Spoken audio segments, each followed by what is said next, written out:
किसी को भी भनक नहीं लगनी चाहिए कि तुम मुझसे मिले थे। चल निकल निकल।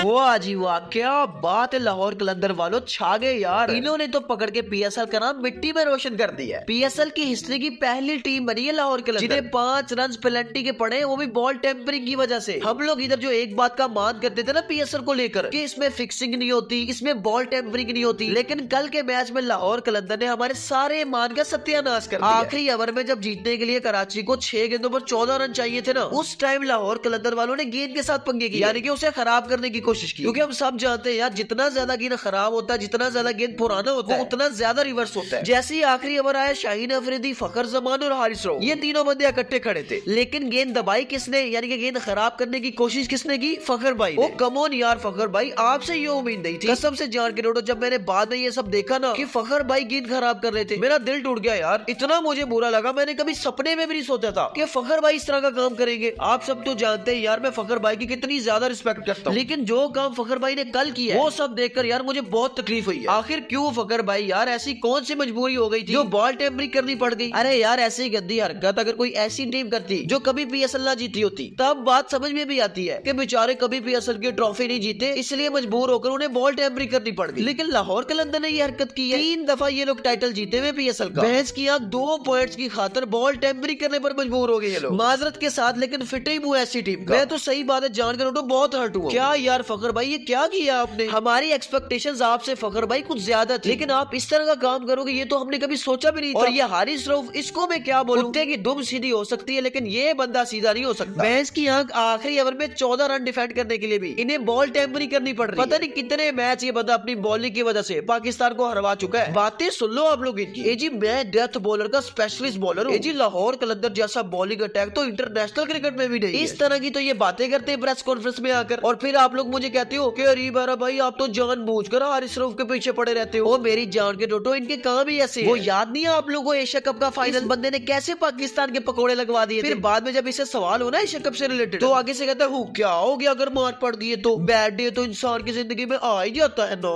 आप लोग बुरी परफॉर्मेंस तो याद रखते हैं, लेकिन अच्छी परफॉर्मेंस भूल जाते हैं। ओ मेरे खुदाया, जान के टोटो चेक किया आप लोगों ने कितना थर्ड क्लास माइंडसेट है हारिस रऊफ का? बजाय अपनी गलती मानने के, ये बंदा कह रहा है कि बैड डे तो आ ही जाता है इंसान की जिंदगी में। माजरत के साथ हारिस रऊफ भाई, लेकिन ये आपका जो बैड डे है ये हमेशा इंपॉर्टेंट मैचेस में ही क्यों आता है? खैर कल तो पीएसएल में इतना इंपॉर्टेंट मैच भी नहीं था, फिर भी आपका बैड डे आ गया। ये बैड डे है ये बाबा जी का ठुल्लू, जब मर्जी मुंह उठा के आ जाता है। जब भी लो स्कोरिंग गेम होता है, हर बंदा जान मार रहा होता है, हर बंदा कोशिश कर रहा होता है मैच जितवाने की। हाँ, हारिस रऊफ भी कोशिश करता है मैच जितवाने की, लेकिन अपनी टीम को नहीं, सामने वाली टीम को। 129 का टारगेट डिफेंड करे थे लाहौर कलंदर वाले, जिसके जवाब में उनके सारे के सारे बॉलर्स ने जान मारी है। किसी बॉलर्स को 20 से ज्यादा रन नहीं लगे, लेकिन हारिस रऊफ का तो एक लेवल है ना, वो बंदा इतनी ज्यादा रन थोड़ी ना खाता है, वो तो खाता है थोड़े रन। इतने थोड़े रन खाता है जिससे अपनी टीम की सही तरह मां बहने को। कल के मैच में जहां पर सारे बॉलर्स को 20 रन से ऊपर रन नहीं लगे, वहां पर हमारे प्यारे डेथ स्पेशलिस्ट बॉलर साहब 3.3 ओवर्स में 45 रन खा लिए। ओ वाओ यार, हारिस रऊफ जो है ना वो अलग ही लेवल का बंदा है। जान के रोडो, जब कराची किंग को जीतने के लिए 48 गेंदों पर 71 रन चाहिए थे ना, तब ये भाई साहब आए और 18 रन खाकर आराम से चले गए। 129 का टारगेट डिफेंड करते हुए हारिस रऊफ की इकॉनमी चेक करो आप लोग, 12.9 की इकॉनमी, वो भी 3.3 ओवर्स में। एक तो मुझे शहीनशाह अफरीदी की समझ नहीं आई, उसने आखिर हारिस रऊफ को क्या सोच के ओवर दे दिया यार। एक तरफ ये हारिस रऊफ था जिसे ऑलरेडी 3 ओवर में 34 रन पड़ चुके थे, और दूसरी तरफ उबैद शाह था यानी कि नसीम शाह का भाई, उसे 3 ओवर में सिर्फ 11 रन लगे थे, और 1 ओवर तो उसने मिडल भी करवाया हुआ। लेकिन बात यहाँ पर वही आ जाती है कि हारिस रऊफ सीनियर बॉलर था, और शाहीन अफरीदी को हारिस रऊफ के ऊपर ट्रस्ट भी था, इस वजह से शाहीन अफरीदी ने हारिस रऊफ को ओवर दिया था। अब जब हारिस रऊफ को ओवर मिल गया तो उसने भी सोचा कि वाओ यार, शाहीन अफरीदी को मेरे ऊपर इतना ट्रस्ट है, ठीक है फिर मैं भी उसकी उम्मीदों पर खरा उतरूंगा और शाहीन अफरीदी के पकड़ के अच्छे वाले पकोड़े लगवा दूंगा। फिर क्या जान के नोटो वही हुआ जो हमेशा होता है, बैंस की आंख। यार हमें पता था कि अगर आखिरी ओवर हारिस रऊफ करवाने आया तो स्कोर कभी भी डिफेंड नहीं होगा, लेकिन ये बात हमारे शहीनशाह अफरीदी को नहीं पता थी। आखिरी ओवर में जीतने के लिए जब कराची को 14 रन चाहिए थे ना, बल्कि सॉरी 14 नहीं 9 रन चाहिए थे, क्योंकि वो जो लाहौर कलंदर वालों ने बॉल टेम्परिंग वाला गंद किया था ना, 5 रन की पेनल्टी तो उसकी वजह से पड़ गई थी। अब जब 9 रन रह गए थे 6 गेंदों पर, तो ये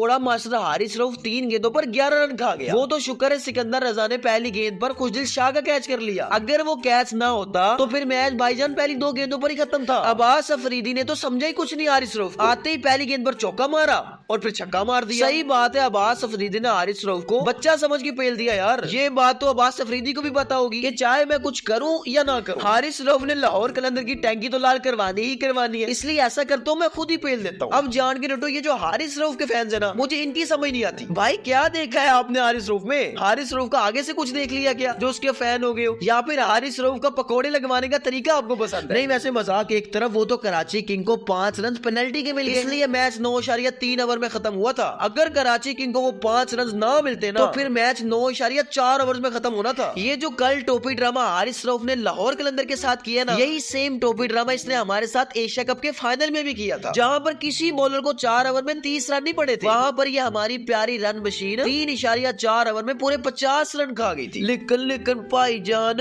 वो बैडी आ गया था ना। एशिया कप के फाइनल में जब इंडिया को 36 गेंदों पर 64 रन चाहिए थे ना, तब ये हमारे प्यारे हारिस रऊफ भाई आए थे और 15 रन खाकर चले गए थे। और फिर जब इंडिया को 18 गेंदों पर 30 रन चाहिए थे, तब हमारे प्यारे भाई दोबारा आए थे और ओवर में 13 रन खाकर चले गए थे। उसके बाद आखिरी ओवर में जब इंडिया को जीतने के लिए 10 रन चाहिए थे, तो तीसरी मर्तबा फिर हमारे प्यारे भाई आए थे और 4 गेंदों पर 13 रन खा गए थे। गुड यार, बहुत अच्छे भाई है हमारे, हमारी फाड़ने में ये हमेशा आगे रहते हैं।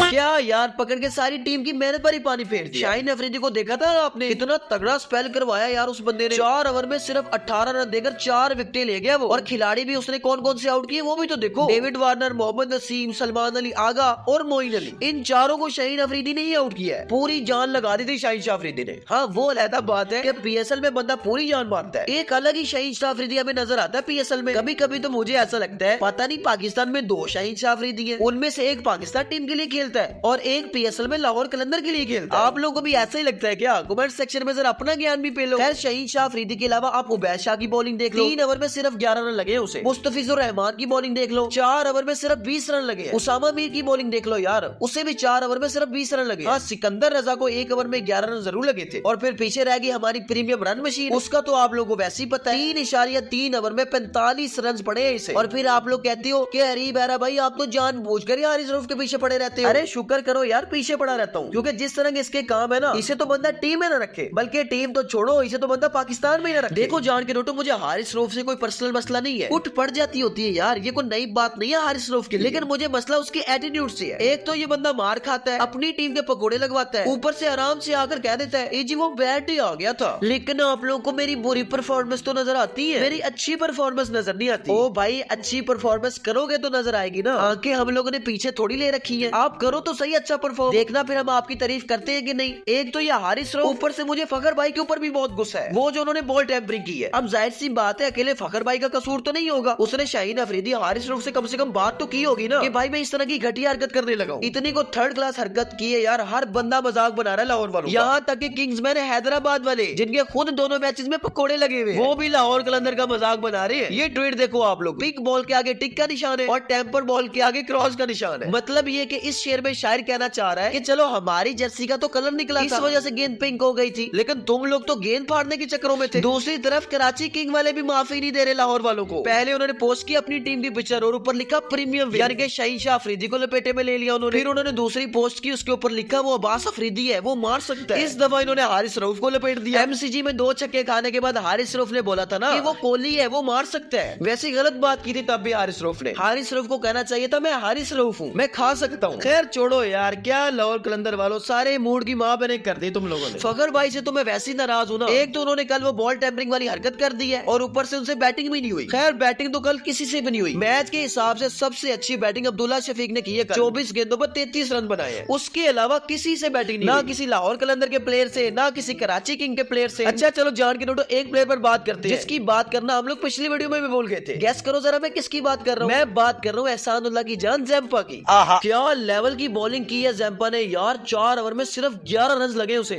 और 2 विकेटें भी ले गया। इतनी ज्यादा डिसिप्लिन बॉलिंग, मैं कहता हूँ मजा आ गया यार। अगर शादाब खान ने ये बॉलिंग देख ली ना तो उसने कहना ये तो AI है, ऐसा थोड़ी ना होता है, ये तो क्रिमिनल बॉलिंग है भाईजान। लेग स्पिनर का काम रन बचाना थोड़ी ना होता है, लेग स्पिनर का काम होता है रज रज कर कुट खाना। इसलिए ये जैम्पा जो है ये 2 नंबर लेग स्पिनर है और मैं 1 नंबर लेग स्पिनर हूँ। अच्छा।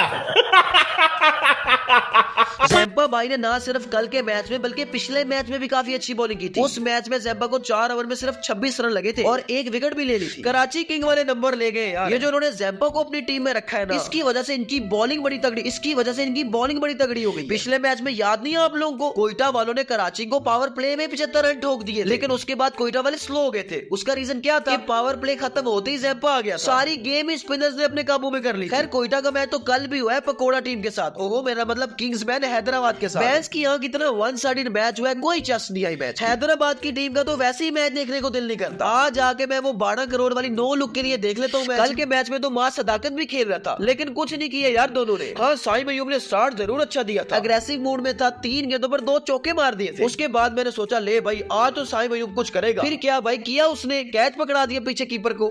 मां सदाकत भी 0 पर आउट हो गया था। अब जैसे ही हैदराबाद वालों के ओपनर्स आउट हुए तो लेजेंडरी बैट्समैन मार्नस लबुशा ने बैटिंग पर आ गए और क्या बैटिंग की है बंदे ने, ओए ओए ओए ओए मैं क्या बताऊं आप 21 गेंदों पर पूरे 30 रन बनाए, जिनमें पूरे 3 चौके भी शामिल हैं। और उससे भी ज्यादा मजे की बात यह है कि आते ही मार्नस लबुशा का पहली 2 गेंदों पर 8 स्कोर था। उसके बाद इस बंदे ने क्या बैटिंग की आप लोग खुद हिसाब लगा लो। 3 चौके इसने मारे, यानी कि 3 गेंदों पर 12 रन तो इसने वैसे ही बना लिए, बाकी 18 गेंदों पर सिर्फ इसने 11 रन बनाए थे। अल्लाह। अच्छा छोड़ो यार ये मानस लबुशा को, आओ आप लोगों को एक और मजे की बात बताता हूँ। आप लोग हमारे कमेंटेटर का हिसाब लगाओ। जिस टाइम साउथ शकील आउट हुआ है ना तो कमेंटेटर क्या कह रहे थे, this is the big wicket. एलो पढ़ो। अब मुझे नहीं पता ये कौन सा कमेंटेटर था, लेकिन एग्जैक्ट उसके यही वर्ड्स थे। ओ भाई माफी दे दो यार, कौन से बिग विकेट है ये? तो मुझे कोयटा वालों की समझ नहीं आई कि उन्होंने साउथ शकील को क्यों कैप्टन बना दिया। पहले साउथ शकील को उन्होंने ट्रेन नहीं किया, रिलीज कर दिया था स्क्वाड से, फिर दोबारा उन्होंने इसे अपनी टीम में ले लिया और दोबारा कैप्टन भी बना दिया। करना क्या है यार, आए दिन कोई ना कोई क़यामत की निशानी पूरी हो रही होती है। साउथ शकील कोयटा वालों का कैप्टन है, ये भी क़यामत की निशानियों में से एक निशानी है। लो भाई जान गिनो, ये थी आज की वीडियो। अब देख क्या रहे हो यार, वीडियो अच्छी लगी तो वीडियो को लाइक करना यार और चैनल को भी सब्सक्राइब करो। ओके जान गिनो, आपसे मुलाकात होगी इंशाल्लाह अगली वीडियो में। तब तक के लिए अपना ख्याल रखना और मुझे दुआ में याद रखना, ताकि ऐसी मजे मजे की वीडियोस आती रहे।